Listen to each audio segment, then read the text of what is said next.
Li Ho Yin answered with a faint smile, the kind that carried calm certainty instead of empty bravado. Even in the middle of the chaos, he projected absolute confidence as he spoke to Harkon. "There is no need for concern, Sir Harkon." As he said it, he slowly raised one hand, and power began to gather around it in a way that made the air itself feel tense. "I did not bring all of you this far just so you could stand here and watch." El stared at him in open bewilderment, unable to hide his confusion at all. That guy, in a situation this hopeless, he was actually smirking. The sight of that expression stunned him more than the monster itself for a moment. Why? What could he possibly still do here? Before anyone could make sense of it, Granfell began to chant in a steady voice. "Determine, interfere, manifest." The lava surrounding the carp was not some skill created by magic or a spell effect that could simply be dispelled. It was part of the creature's natural habitat, a living environment born from the volcano itself. The crowd gasped when they realized Granfell was not targeting the monster first. He was targeting the environment around it. Natural lava. Tammin and the others could only stand there in stunned silence, their bodies frozen as they tried to process what they were seeing. Li Hoyal began commanding the magma itself, forcing the molten mass to rise upward as though answering his will. But when he noticed Harkon hesitate at the crucial moment, a sharp sense of urgency and anxiety flashed through him. "Harkon, are you really going to stand there and watch again? Move now. Strike before it is too late." Around them, the spectators could only stare in utter disbelief at what was unfolding. What in the world was happening? The blazing magma armor wrapped around the giant magma carp began to break apart and collapse piece by piece. It was a sight so unnatural and impossible that it seemed to completely defy logic itself. At last, a path leading toward the island was opening through the chaos. Harkon let out a loud, spirited laugh and surged forward without hesitation. "Then I have no choice. I must answer the call of the magnificent magic you have created," he roared, charging ahead with renewed strength. Li Hoi, surprised for only a heartbeat, immediately refocused and gave the next order without wasting even a second. "Damn it, I blanked out for a split second. Attack! All guilds move out now. The path is clear." With that, the Shining Guild erupted in a roar and launched their full offensive, rushing forward as one. Jono turned toward Nam Tae Min with a dark, serious expression. "Nam Tae Min, listen carefully. Even with fighter jet support and Harkon fighting with us, taking down that giant magma carp is still nearly impossible. We have to crush it with the very first strike, no matter what it costs." "Understood." Nam Tamin's eyes widened before he could even respond. In the same instant, the giant magma carp hurled its massive body up into the air. "What is that?" People shouted in horror as the crowd recoiled. "It can jump." Then, with a catastrophic boom that shook the entire area, the monster came crashing back down onto the ground like a living disaster. Lucy's team trembled violently, their confidence cracking under the sheer force of that impact. "That magma carp, its power is overwhelming," someone muttered in disbelief. Another voice screamed, "Watch out. It is getting ready for another jump attack." The reporter, trying to keep up with the chaos, gave a rapid analysis. "The monster has gone into a frenzy. Getting near it now is basically a death sentence. This is turning into a brutal war of attrition." But just then, even the villain faltered in confusion. "Huh? What is that?" The molten lava suddenly twisted and hardened into long, deadly stone spikes that shot upward and pierced straight through the giant magma carp. The people watching were thunderstruck. "Did the magma just turn into stone?" they cried out. In the middle of that stunned silence, the protagonist calmly explained what had just happened. A change in elemental properties. Ben Lucy, unable to understand what he was hearing, stared blankly and asked, "Say what now?" "It is simple physics," came the explanation. "Just as water freezes into ice, the magma was rapidly cooled and solidified into stone. But forcing a flash petrification on this scale is something that borders on the divine. Considering the limits of human mana and magical proficiency, carrying out a transformation this massive right at the mouth of a volcano should be completely impossible for any ordinary person." Granfell's voice cut sharply through the noise and confusion. "Harkon, strike the magmarp without stopping. Destroy it."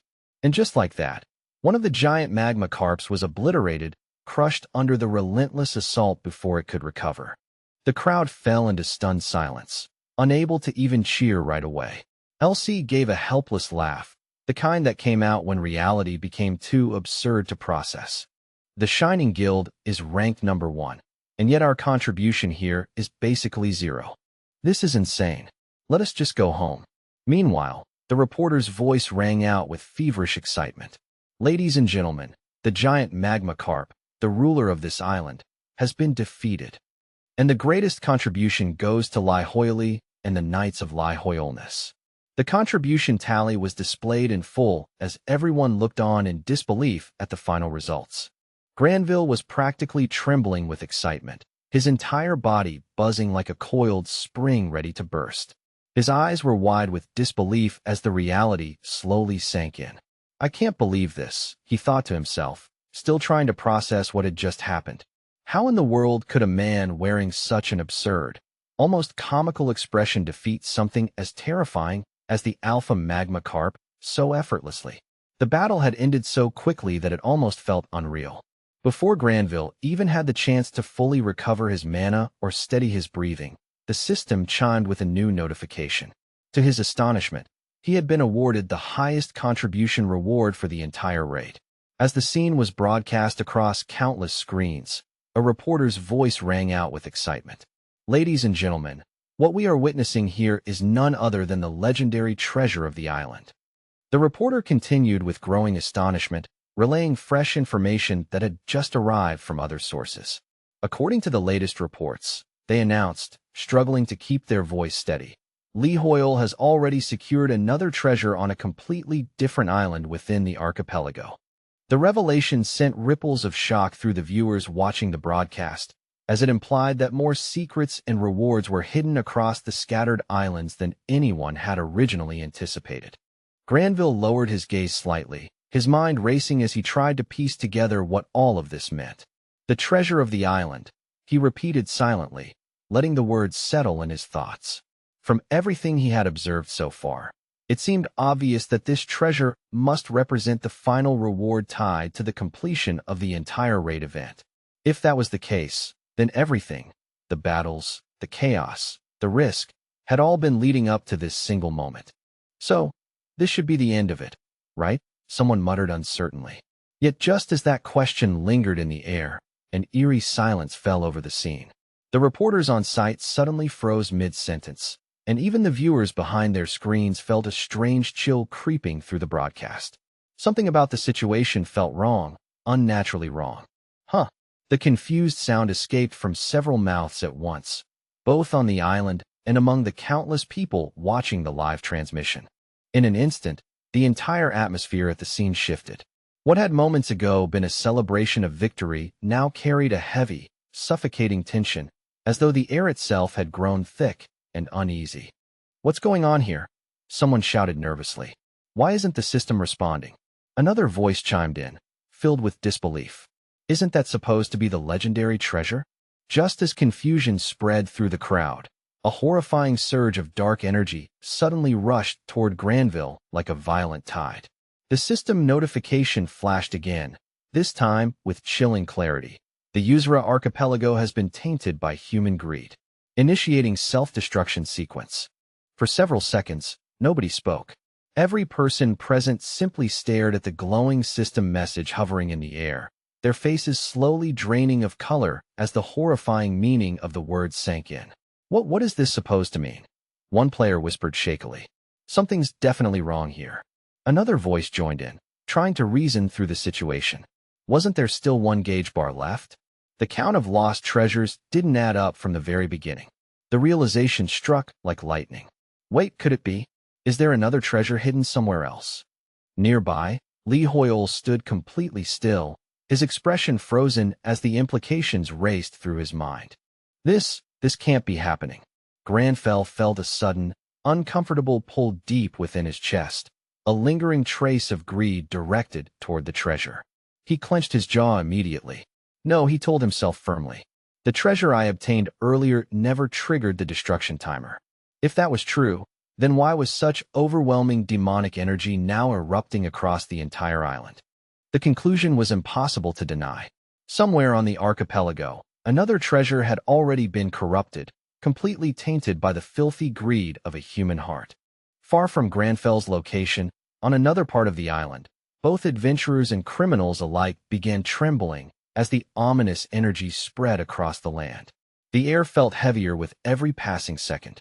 In the midst of the chaos, one man had already crossed a line that could never be undone. Without hesitation or mercy, he slaughtered a fellow expedition member who had been traveling with him, all for the sake of seizing the treasure for himself. A cold system message appeared immediately afterward. A player has been murdered. The notification continued mercilessly. In addition to the island treasure, 14 spoils of war have been acquired. A nearby adventurer let out a heartbreaking scream, his voice filled with a mixture of grief, shock, and uncontrollable rage. "That bastard," the man shouted hoarsely. "He killed Jalat." Panic spread instantly. "Everyone watch out." Meanwhile, Park Nam-Keelman staggered the moment his hand made contact with the treasure. A brutal headache exploded inside his skull, as if something were tearing his mind apart from within. He gritted his teeth and clenched his head. "Damn it! What the hell is happening to me? My head, it feels like it's about to split open," he groaned, his vision spinning as waves of agony pulsed through his mind. "I didn't plan for this," he muttered through ragged breaths. But suddenly, his voice twisted into a chilling laugh, low, dark, and completely unlike his normal tone. "What did you say?" he hissed toward the unseen presence invading his mind. "You think you can control me?" Without warning, he lunged forward and seized another man by the throat, lifting him effortlessly off the ground. His grip tightened like iron. "You want me to spare your pathetic life?" he sneered coldly. "Fine. I'll help you make that wish come true."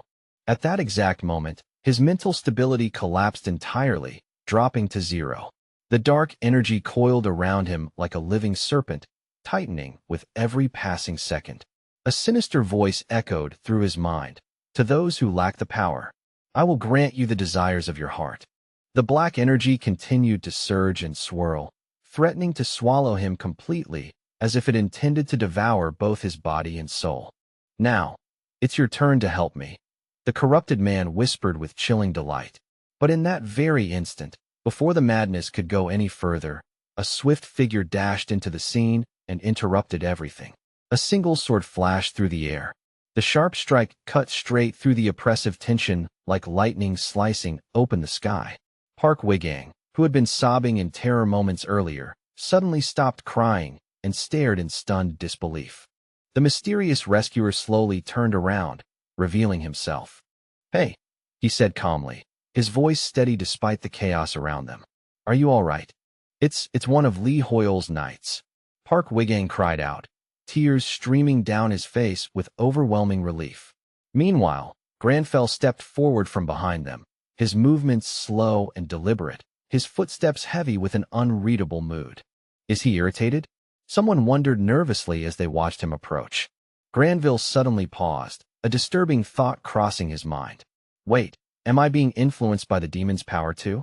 As he stepped further into view, the surrounding crowd collectively gasped. "It's Sir Lee Hoyle."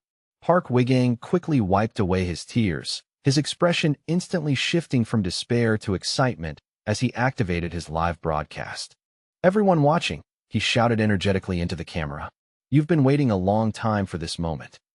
Didn't you all want to see the next big Manhwa recap moment unfold live? Well then, my live broadcast officially starts right now." As the stream began, Granfell halted for a brief moment. Nearby, Bod suddenly screamed in disbelief. You're still alive, you bastard." At that exact moment, the quest window abruptly updated. Lee Hoyle's eyes widened slightly as the new information appeared before him. "Wait a second," he murmured quietly. Meanwhile, Park Nam-Keelman had already been completely consumed by the spreading darkness. He was no longer simply a corrupted player. He had transformed into something far worse, the villain of the Yuzra archipelago. Granfell stared in confusion. A villain? But before he could process it further, the island's treasure suddenly began glowing with blinding intensity before crumbling apart and scattering into dust. A cold system message followed immediately. The treasure has been tainted by greed. Granfell could hardly believe what he was seeing. Nearby, Lee Hoyle felt a sudden chill run down his spine as the situation grew increasingly ominous. No, this can't be happening. Just then, a brand new quest notification appeared before them. Prevent the resurrection of the 7 deadly sins, greed. Objective: stop the treasure from becoming completely corrupted by greed. The island's self-destruction sequence suddenly halted mid-process. At the same time, an unsettling presence began watching them from the empty void above. Almost instinctively, everyone present raised their heads and looked toward the sky. What on earth is that?" someone gasped.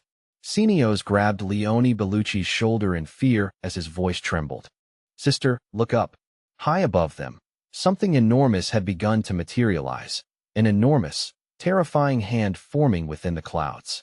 "Is that a hand?" someone whispered in disbelief. The gigantic appendage then began slamming down onto the islands repeatedly, each impact shaking the entire archipelago. Panic spread like wildfire as the ground trembled violently beneath everyone's feet. "What is this?" someone shouted. "An earthquake." But the truth quickly became clear.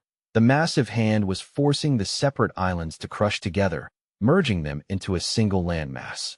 Even the reporters observing the disaster from afar were left completely speechless, unable to comprehend what they were witnessing. "The islands, they're actually fusing together," one reporter stammered in shock. "This isn't just destruction, it's a full topographical transformation." As the dust slowly settled over the newly merged landmass, something extraordinary began to emerge at the center of the island.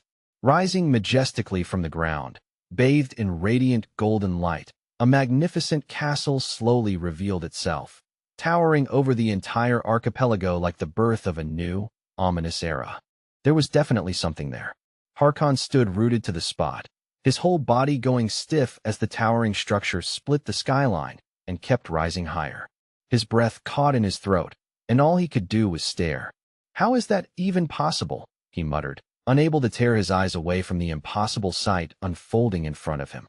As the castle continued to rise from deep beneath the earth, the people watching slowly began to understand the horrifying truth. This was no ordinary fortress pulled from ruins or stone. The entire thing had been built from solid gold, every wall, tower, and battlement shining with an unnatural brilliance that made the scene feel even more unreal. The reporter's voice cracked badly as he tried to describe what he was seeing. "The Golden City," he stammered, almost choking on the words. "A castle made entirely of pure gold has appeared right in the center of the merged island." Even through the broadcast, the shock in his voice was impossible to miss. No one could believe what was in front of them.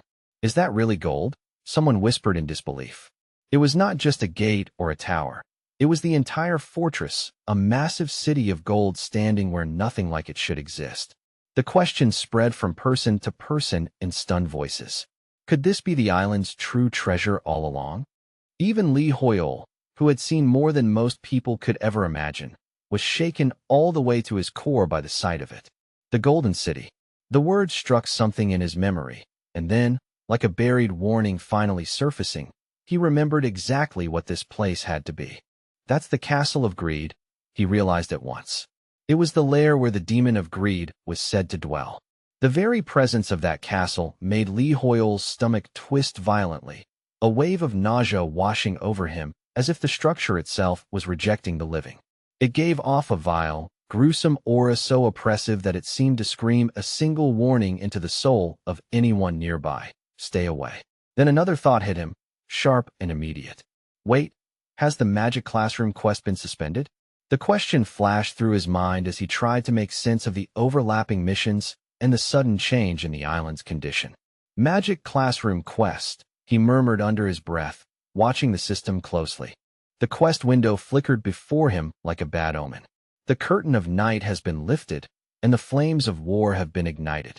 As the last demon hunter, he was meant to drag evil out from the shadows and uncover the atrocities committed across the Yuzra archipelago. Objective: successfully prevent the resurrection of the 7 deadly sins. Status: in progress. Stop the corruption of the island's treasure. Paused. Lee Hoyle's eyes narrowed. Paused. Does that mean the mission already failed? But before anyone could even process that, Harkon suddenly roared. Something's coming. In the next instant, Countless grotesque hands burst out of the soil beneath their feet, clawing upward through the dirt as the whole place began to feel like a nightmare version of a battlefield. What had been a battlefield only moments ago now twisted into something far worse. The island no longer looked like part of the real world at all. It had become a living nightmare, the kind of hellish scene that looked less like a war zone and more like a world collapsing under the weight of something truly evil. The radio erupted with panicked shouting. "Watch the ground. Watch your footing." Fear spread through the squad in an instant as the earth split apart in every direction. From those cracks, a legion of undead began clawing its way out of the abyss below, dragging rotting bodies and broken limbs into the open as if death itself had decided to rise and march. Meanwhile, the reporter gave a crooked sneer, still talking as though the chaos were some kind of spectacle to be consumed from a safe distance. His mocking tone clashed horribly with the terror unfolding on the island. Well, the reporter said with shameless excitement, from a golden city to a full-blown zombie apocalypse. How exactly is this twisted little drama going to play out? He barely paused before adding, "Stay tuned to the Shrimp World channel if you want the truth." The words had hardly left his mouth when Park Hyun-jun exploded in fury. "Damn it!" He snapped and lunged at the reporter, unable to hold back his anger for even another second. "This isn't some harmless manhwa recap," Park Hyun-jun shouted, his voice shaking with rage. "This is real. Real people are dying out there. Does any of this look funny to you?" The reporter flinched hard, clearly not expecting that kind of raw fury up close, and let out a startled gasp. "What?" The reporter blurted out, caught completely off guard. Park Hyun-jun slammed his hand against the desk so hard the whole station seemed to shake, then turned and bolted toward Junhodo Station. "Senior, kill the broadcast," he yelled. "We have to shut this down right now." "Stop this madness, Senior," he shouted again, desperate now. But Junhodo just sat there, eyes glued to his phone and barely reacting at all. It was such a typical sight that it made Park Hyun-jun even more furious. Junhodo, once again lost in his own world at the worst possible moment. Then Junhodo finally spoke, still staring at the screen. "I just checked the island's system update." Park Hyun-jun froze, terror rising in his eyes. "If this keeps going, everybody dies," he said, his voice turning sharp and urgent. "We need a full lockdown right now. Immediately. Just look at those enemy levels. This isn't a fight. It's a massacre waiting to happen." As if to prove his point, a catastrophic notification regarding the Golden Citadel flashed across the screen with chilling force. As hordes of undead horrors continued pouring out of the earth in endless waves, Heil gasped and stared toward the front line. Good heavens, the Knights are actually engaging them. There was disbelief in his voice, because even from a distance, it was obvious those monsters were no ordinary enemies. "Are they insane?" someone shouted. "What are those levels?" The system kept throwing out impossible objectives one after another. Quest: protect the island's treasure from corruption. Quest: destroy the avatar of greed. Panic spread fast. "Is our guild really about to be wiped out just like this?" Another voice cried. "This is madness. What are we supposed to do?" The screams and confusion all blended together into one rising wave of fear. "Evacuate the non-combatants first. Explorers Union move. Fall back now." Orders rang across the battlefield. Granfell, however, clicked his tongue at the sheer absurdity of the whole situation. To him, this was beyond unreasonable. A quest should at least be achievable if the system considered it valid. But this? Monster level 500. Boss level 650. It felt completely impossible. Even so, Harkon kept fighting while barking orders without hesitation. "Knights, hold the line. Fall back slowly and keep formation," Harkon shouted over the chaos. Then, in the middle of that deafening battlefield, Granfell's voice cut through the noise and reached Heil clearly. "Heil." Granfell's tone was low and serious. "The monster levels have spiked. Caution isn't cowardice, it's wisdom." But despite those measured words, there was something burning under the surface. To Heil's surprise, Granville's pride had not dimmed in the slightest. "I'm serious," he added, making it clear he had already made up his mind. "A knight's oath is the blade I live by," he said, each word firm and heavy. "If that oath means anything at all, then I can't turn away now." Deep down, he knew one thing for certain. He had to keep Harkon here, no matter what happened next. Li Hoyol looked at him, stunned by the fierce intensity burning in the old knight's eyes. They were not the eyes of someone hesitating in fear. They were the eyes of someone who had already accepted the cost. Those eyes, Li Hoyol said quietly. Are you planning to kill the boss? Indeed, Harkon answered without flinching, his voice hard as iron. That is exactly my intent. Then his expression darkened, and he gave a blunt warning. But understand this. The enemy before us is a monster of overwhelming power. You may very well meet your end here today. Granfell slowly straightened his back and answered without wavering. Then so be it. There is no other path left to us. We move forward, Granfell declared. A true noble does not cower just because the road ahead is cruel. Hearing that, Harkon broke into a fierce grin, clearly stirred by the resolve in Granfell's voice and bearing. Your eyes don't hold even a trace of fear, Harkon said with open admiration. The irony, however, was almost laughable. Beneath the noble persona and steady face, Li Hoyol was trembling so badly inside that it felt like his soul was trying to crawl out of his body. Why would a true noble show fear when Harkon is standing beside him? Li Hoyol told himself, half to maintain his dignity and half to keep from falling apart. In truth, he had no certainty that the old knight would really protect him until the end. But at this point, he had no choice except to bet his life on it. Then Harkon raised his voice and roared to his men. Lionheart Knights! Harkon bellowed, his voice carrying across the battlefield like thunder. Honor your vows. Support Li Hoyol. Purge these demons in the name of our order, and show them what our blades were sworn for. For our honor, the knights answered in one thunderous cry. Nearby, the members of the Double G Guild could only watch with their jaws hanging open. What the hell? One of them muttered. They're really charging in. The viewers watching from afar were just as stunned by what looked like a suicidal advance. In front of the Golden Citadel, an endless sea of zombies surged and writhed like a black tide, yet the knights still pushed forward without slowing down. Granfell took the lead and charged straight ahead, cutting into the chaos at the front. At the same time, Park Hyunjun rushed toward Junhodo with the feed still active, desperate to make sure someone else saw what was happening. Senior, look at this feed. Park Hyunjun shouted. Someone's trying to breach the citadel. Junhodo's eyes widened as he finally focused. What? Are they out of their minds? Did they not see the level update? On the live channel, the reporter's voice cracked again as he repeated the breaking news. Update. Player Li Hoyol and the Lionheart Knights are charging headfirst into the zombie horde and advancing toward the Golden Citadel, the reporter yelled. Can they really breach it? Is that even possible? The chat window exploded instantly, filling with frantic questions and disbelief. We need expert analysis right now. Voices demanded from every side. The coverage immediately switched over to the Shrimp World channel, where the feed was clearer and the tension somehow felt even more intense. Park Hyunjin's angle is much clearer, someone said as viewers across the country stayed glued to their screens. By then, every major outlet had picked up Granfell's insane gamble and was broadcasting it live.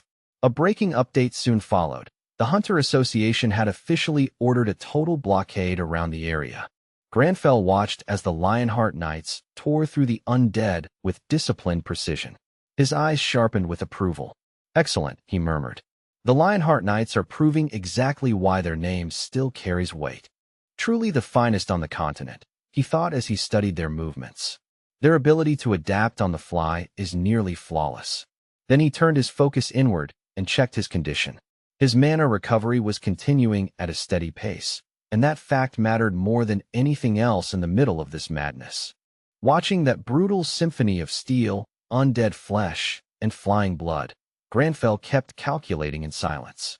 At this recovery speed, he might soon be able to rejoin the battle himself, not as dead weight, but as someone capable of turning the tide by force. If we're going to strike, it has to be now, one teammate urged the guild master, unable to hide the urgency in his voice. But the guild leader stayed cold and unmoved. Going in there right now is suicide, he said flatly. In his eyes, anyone charging into that battlefield without a perfect plan was simply a fool racing toward death. No sane guild, he believed, would willingly join that kind of death march. He fully expected Li Hoyle's side to be crushed and driven into a humiliating retreat sooner or later. But then something even worse happened. The zombies they had already cut down began to move again, slowly dragging themselves back up. Resurrection? Granfell frowned hard, his expression tightening the moment he realized what that meant. TSK, my mana still isn't fully restored, he muttered in frustration. Then, before he could think further, a bright streak of light tore across the battlefield with explosive speed. Granfell stopped cold, and so did many of the onlookers. For one frozen second, the entire battlefield seemed to hold its breath. Other top guilds had entered the fight. Their forces were diving straight into the chaos, cutting through the battlefield as if they had made their decision without hesitation. Nam Taemin blinked hard and let out a stunned sound. Huh. Even the fierce Berserker Guild looked genuinely surprised by what they were seeing. For people known for loving battle, this sudden development still caught them off guard. The reporter nearly screamed into the microphone. Jaein and Berserker, two giants have just joined the war. His voice rose with every word, barely keeping up with the speed of the situation. They're pushing toward the Golden Castle to support Li Hoyle, the reporter shouted. Nam Taemin could only blink in confusion. What is going on? Meanwhile, the Berserker Guild master scowled deeply, looking as if even he hadn't expected events to move in this direction. What are you staring at? The Berserker master snapped, only for a teammate to whisper back. Boss, lower your voice. On the broadcast, the reporter stared in open disbelief. Both guilds had struck the battlefield breach at the exact same time as player Li Hoyle, turning the reckless charge toward the Golden Citadel into something far bigger than a lone gamble. Li Hoyle stared at the sudden reinforcements in disbelief. For one brief, almost foolish moment, hope flickered inside him. Did they really come here to save us? But before that thought could settle, Granfell stepped forward and spoke with the same lofty, imperial arrogance as always, as if the battlefield itself existed to obey his will. Assist me, Granfell declared without the slightest hesitation. Oh, brave warriors. The moment those words left his mouth, Li Hoyle felt his soul shrivel up in second-hand embarrassment. What? He nearly choked. You insane bastard. You're asking for help like you're issuing an order? You can't talk to them like that in a situation like this. Have you completely lost your mind? Li Hoyle muttered under his breath, still horrified. The Berserker Guild master let out a long, tired sigh as she stepped forward, looking like someone who had already decided she would deal with this absurdity, whether she liked it or not. I owe you for what happened last time, she said plainly, her tone rough but sincere. There was no drama in her voice, just the blunt honesty of someone settling an old debt. So I'm here to pay it back, she continued, glancing at the undead swarming around them. Though fighting a whole zombie army is some truly rotten luck. She gave a crooked smirk, half amused and half irritated. Then she added, Sis, maybe try being a little more polite next time. Nearby, Nam Keelman turned sharply toward Nam Taemin, his expression deadly serious. Nam Taemin, listen carefully. This is a golden chance for us. We absolutely have to impress Li Hoyle today, Nam Keelman said with fierce conviction. Nam Taemin nodded so hard it was almost violent. Meanwhile, the intense stares now fixed on Granfell from all directions were so heavy and loaded with emotion that Li Hoyle could practically feel sweat pouring down his back. They all looked seriously worked up, Li Hoyle thought nervously. Granfell, however, stood there as calm and unbothered as ever, like none of it mattered. Before the tension could go anywhere else, the reviving zombies let out shrill, awful screeches. Enoch, someone shouted. They're moving again. Those disgusting things are getting back up, Enoch Loren yelled, his voice full of disgust and alarm. A Berserker Guild member clicked his tongue and slashed through a rotting corpse with brute force. These rotten walkers are such a pain. He grunted, clearly fed up with enemies that refused to stay dead. Nam Taemin swung his weapon and shouted toward the rear lines. Priests, we need blessings now. Give us protection so we can wipe out this filth. We need the light of God on our side. Li Hoyle clenched his teeth at the sight. Damn it, he thought bitterly. At this rate, they're going to steal all the glory and all the experience. He couldn't help but think how much easier this would be if the Lionheart Knights had the same kind of support magic behind them. Granfell slowly turned toward the newly arrived allies, his posture as proud as ever. In his eyes, the matter was simple. The Lionheart Knights also needed divine support, and there was no reason to speak as if it were a request when, to him, it felt closer to a law of nature. "I have no tea to offer you," Granfell said with maddening composure, "but bestow your blessings upon these valiant warriors." Hearing him say that with a perfectly straight face made Li Hoyol want to collapse on the spot. He genuinely felt like dying from embarrassment. But before anyone could react further, a holy radiance suddenly split the clouds overhead. Beams of pure light poured down onto the battlefield, washing away some of the gloom. The support they needed had arrived at last. "We will aid you," came the answer, steady and reassuring. "Do not fear. Let your blades sing with courage." Then Li Hoyol himself invoked the divine blessing, his voice rising over the battlefield with solemn force. "Welcome to this fierce struggle. May the Lord be with you." The moment the words were spoken, the air itself seemed to change. A powerful anti-undead force surged across the battlefield like a tidal wave of sacred energy. Leonie Bellucci gasped in shock, her eyes wide.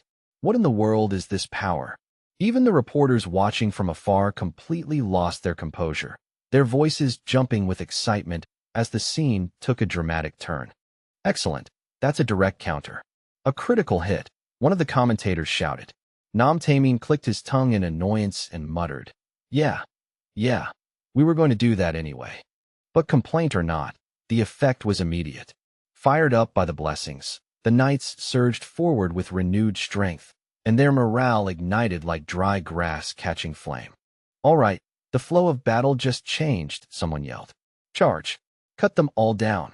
Granfell Claudi Arpius Romeo stood at the center of it all, tall and commanding, his voice dripping with cold, noble pride as the battle began to tilt in their favor. "I will not forget this debt," Granfell declared with dignified gravity.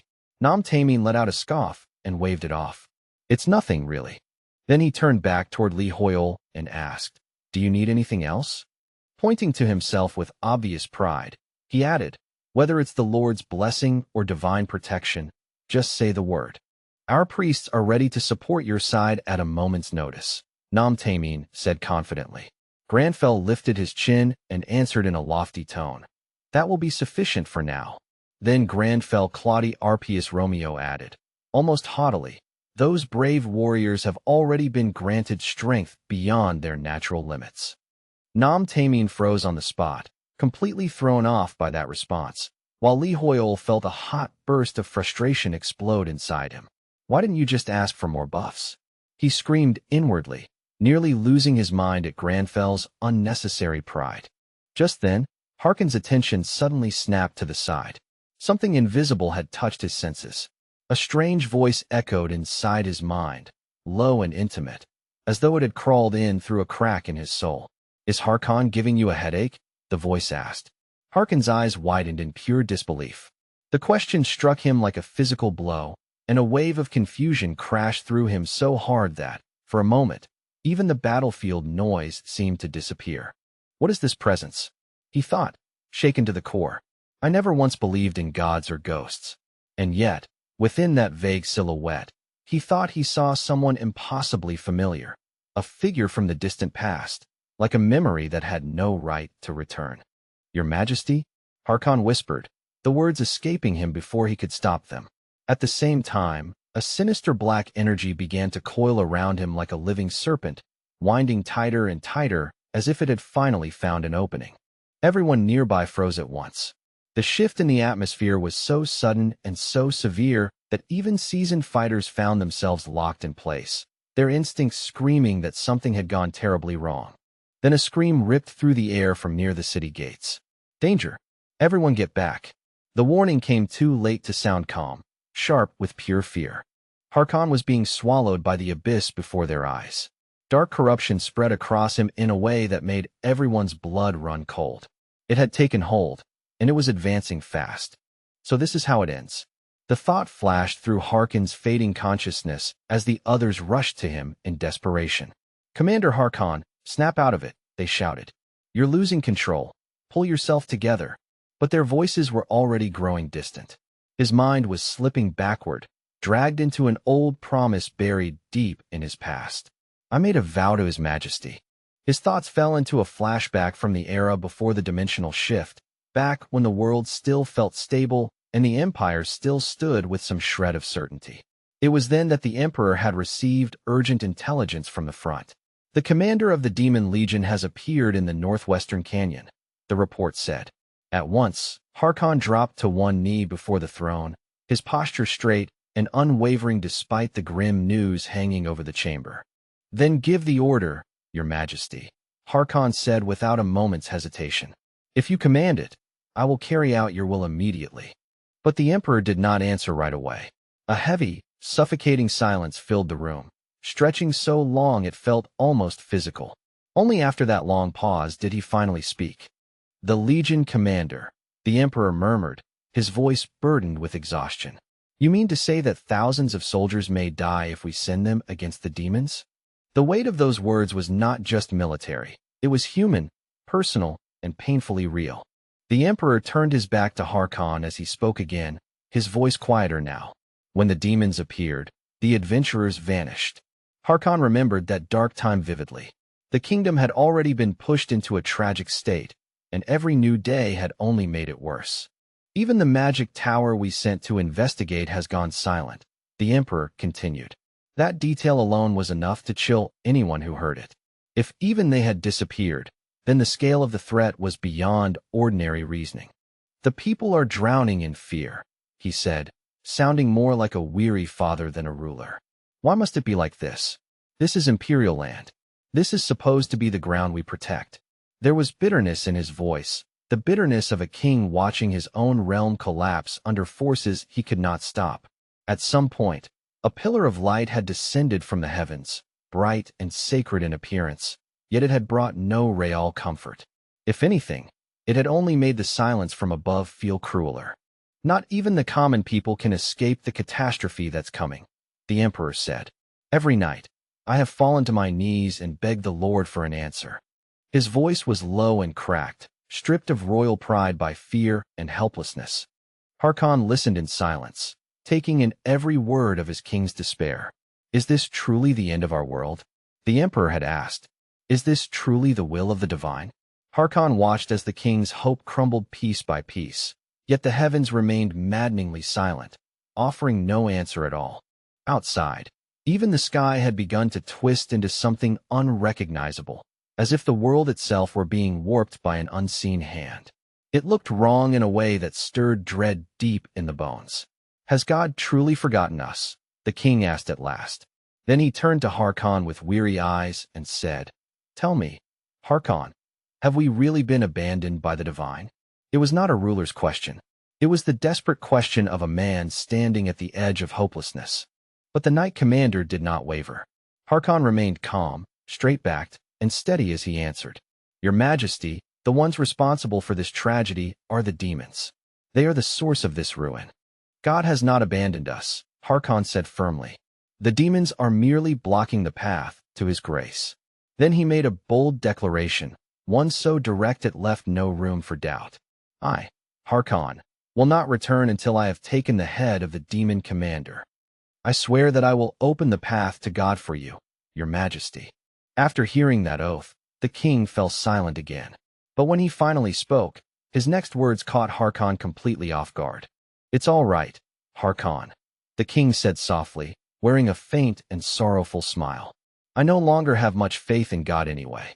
There was no anger in his voice, only a deep, tired sadness. But I do believe that you will return to me. That memory snapped away like a broken thread, and the island battlefield came crashing back into focus. Harkon roared at the top of his lungs, charge, forcing himself forward as he pushed his men on with relentless intensity.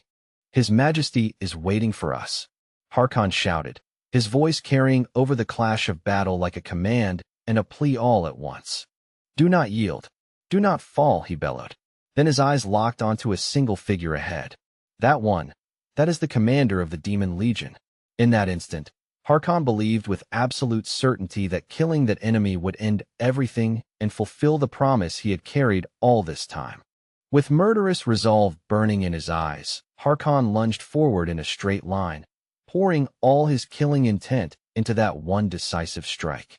"I will end you," he roared.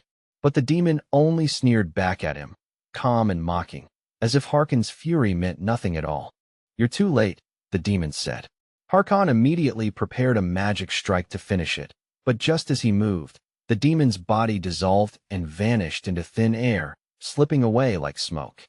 The soldiers nearby gasped in stunned disbelief, their faces going pale as the impossible scene unfolded right in front of them.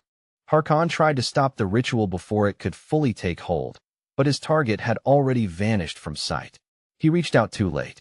In the very next instant, he and his knights were ripped away from the world they knew, torn out of their reality as if by a violent, invisible hand, and hurled straight into the modern world. Harkon stumbled as the unfamiliar landscape spread out before him, and he looked around in complete confusion. "Where is this?" he asked under his breath, his voice tight with disbelief as his eyes searched desperately for anything familiar. "No, this can't be real," Harkon muttered, unable to accept what he was seeing.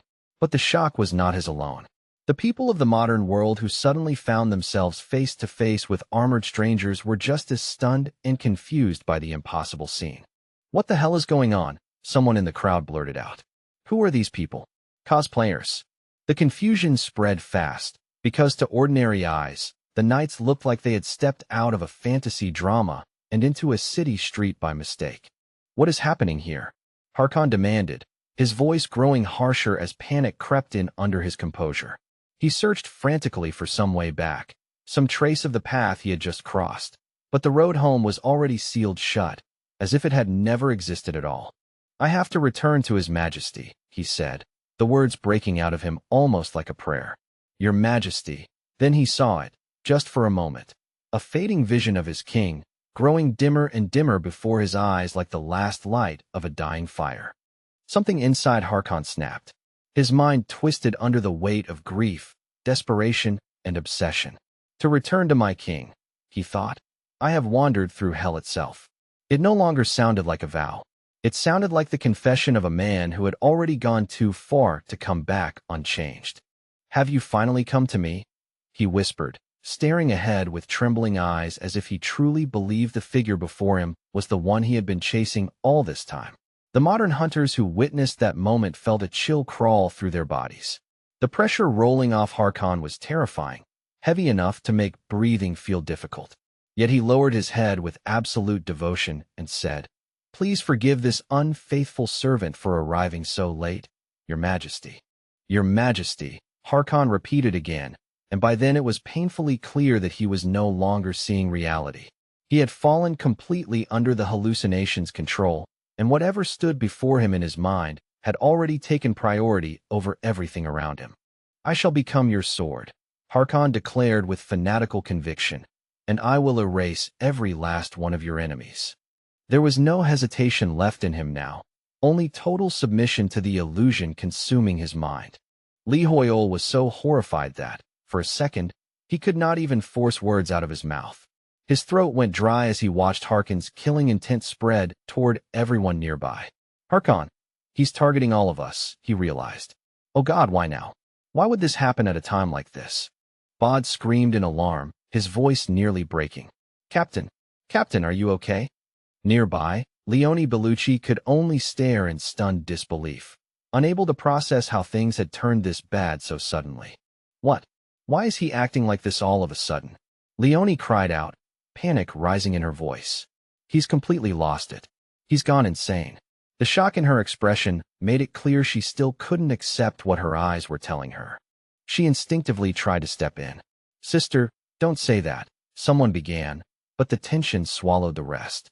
Meanwhile, Li Hoyol was sweating so hard it felt like his whole body was drenched. Damn it, of all the people who could have been possessed, why did it have to be Harkon? He screamed inwardly. Granfell Claudi Arpius Romeo stood there watching Harkon's disturbed state with a stoic, unreadable face. He did not panic, and he did not flinch.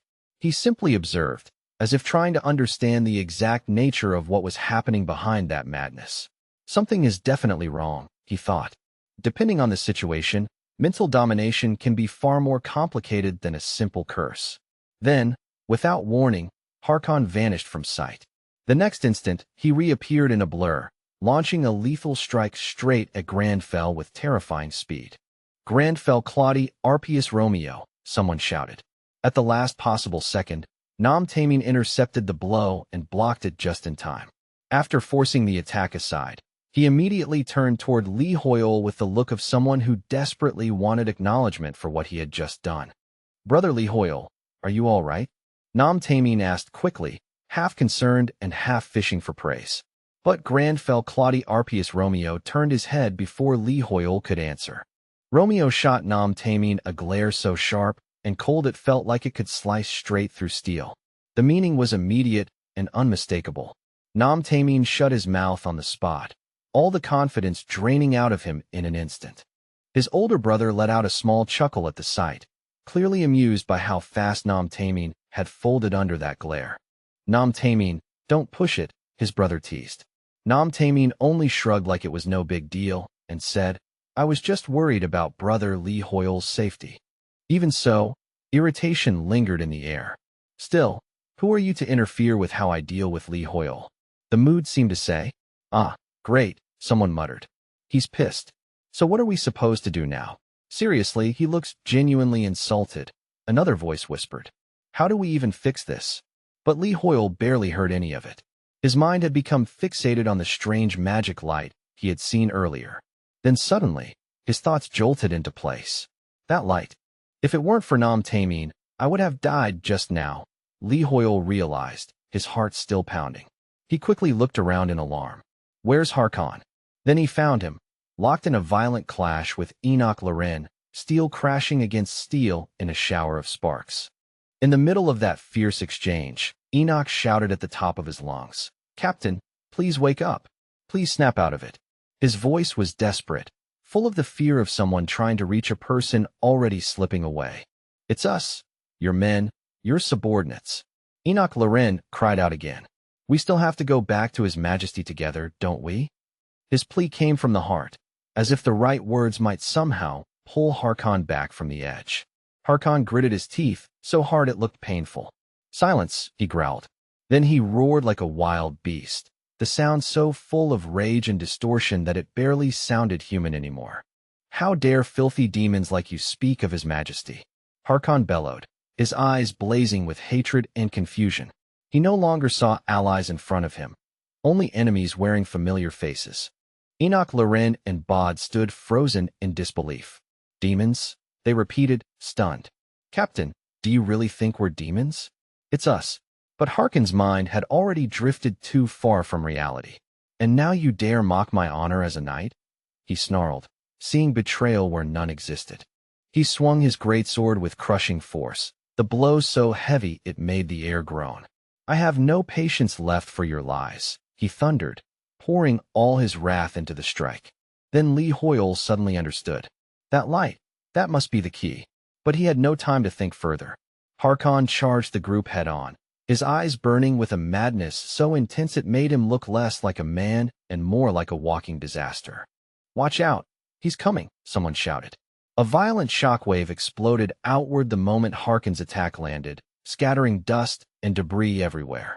Nam Taming yelled in panic as the impact shook the entire area. "Careful!" someone screamed.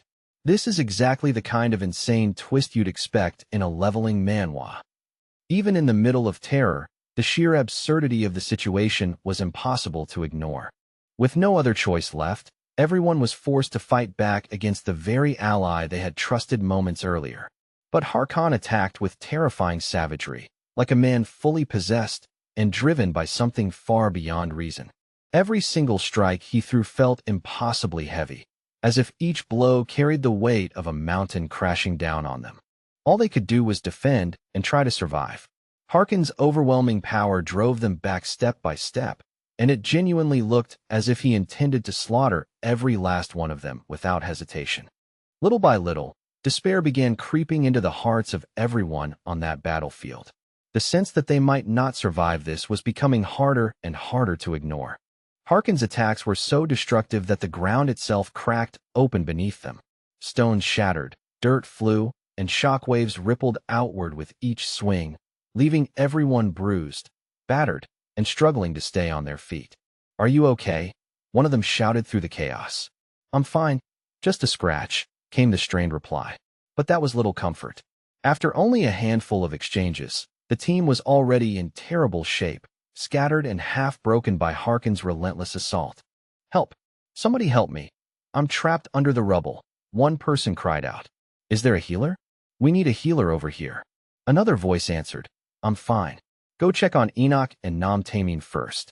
Meanwhile, Nam Tamin clutched his head as a brutal headache hammered through his skull. "That insane monster," he muttered through gritted teeth. "He's not even a man anymore. He's a walking natural disaster," Nam Tamin said bitterly, forcing the words out. His brother immediately looked over in alarm. "Nam Tamin, are you hurt?" Through the pain, Nam Tamin shook his head. "No, I'm fine." But then, all at once, everyone around them froze.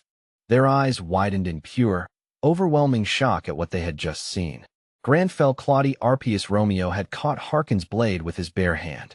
No weapon, no shield, just one open hand stopping that monstrous strike, as if it weighed nothing at all. Enoch Loren, Bod, and the others could only stand there in stunned silence, their bodies locked in place by disbelief. He had stopped the Berserk captain's full-powered attack with nothing more than a casual motion of his wrist. It looked effortless, so effortless that it was somehow even more terrifying. What kind of absurd, monstrous strength was this? Even the viewers watching the live manhwa recap from their screens were left completely speechless. Meanwhile, Lee Hoyle screamed inwardly, "Please, just don't kill me too." But Harkon himself was even more stunned than anyone else. He stood frozen, unable to understand what he was seeing. In his distorted vision, everyone around him still looked like filthy beasts twisted by corruption.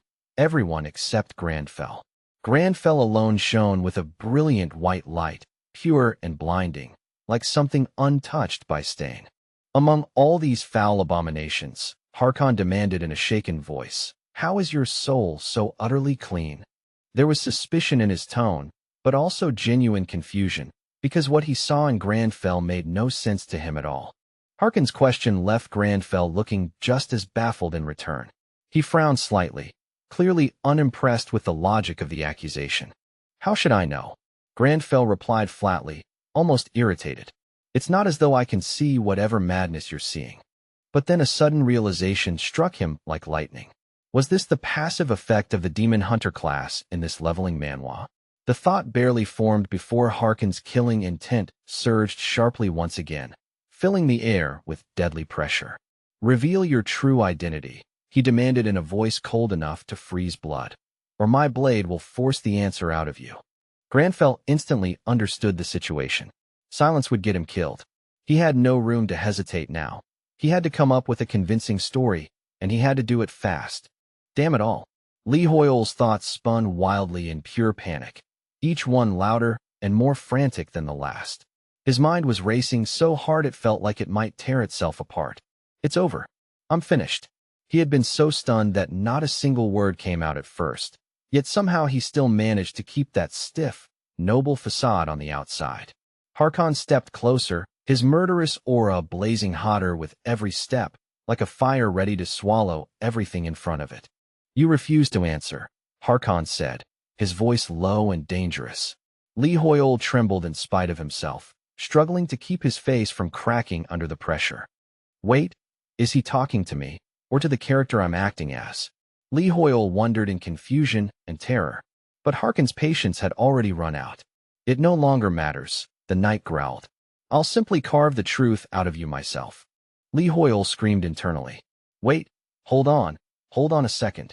Almost on pure instinct, Granfell raised one hand toward the enraged knight, as if that single gesture might somehow stop the disaster from crashing down on him. That motion made the old knight pause for just a brief second. The hesitation was tiny, but it was there.